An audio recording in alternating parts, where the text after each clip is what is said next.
I'm here with Adam Kostyal, who is Head of Listings for NASDAQ in Europe. Adam, you've just done a great speech. How did it go? I thought it went okay. And I got some relevant questions afterwards, which is always important. And what were the key messages for today? Well, I think the key message is, I think, first of all, a listing could serve these companies well in this sector, because I think more and more regulation is coming towards this sector, and I think transparency and credibility are key assets for these companies. But then also, in terms of how the market is developing, I think the asset of being a listed company gives them one more strategy in terms of growth, which is not only raising capital, but consolidating the market. So I think being a listed company in this sector could be an asset for them. And what we're trying to tell them as well is that NASDAQ Stockholm, which is one of our key markets, is really become a hub for this sector.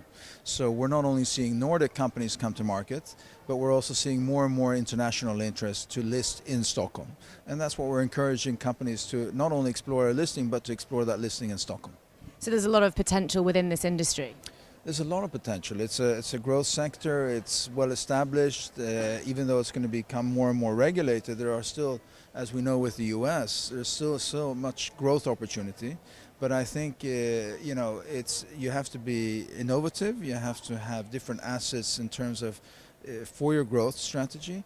But and I think that's why we feel that a listing for this sector, understanding how to list and why listing is relevant for them, is important. And what are the key challenges for you in terms of approaching a listing in this sector? Well, listen, as always, with a successful entrepreneur, their focus is running the business, getting them to stop and look ahead in terms of understanding, okay, what does it mean to list?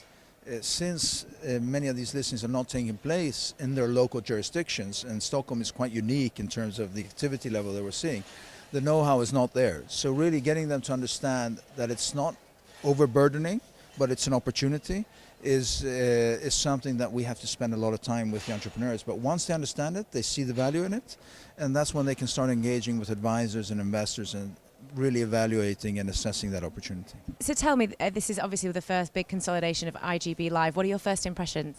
Well, listen, I haven't typically attended these events, so for me this is a new world. I've met a lot of companies, but I haven't seen them in their ecosystem this way. I think it's a fascinating space, and it's so innovative and it's so evolving, and I think it's good to consolidate, because I think all these different parts of the sector are really converging, and I think by bringing them together this way, I think it makes it so much more relevant. Fantastic. Thank you very much. Thank you.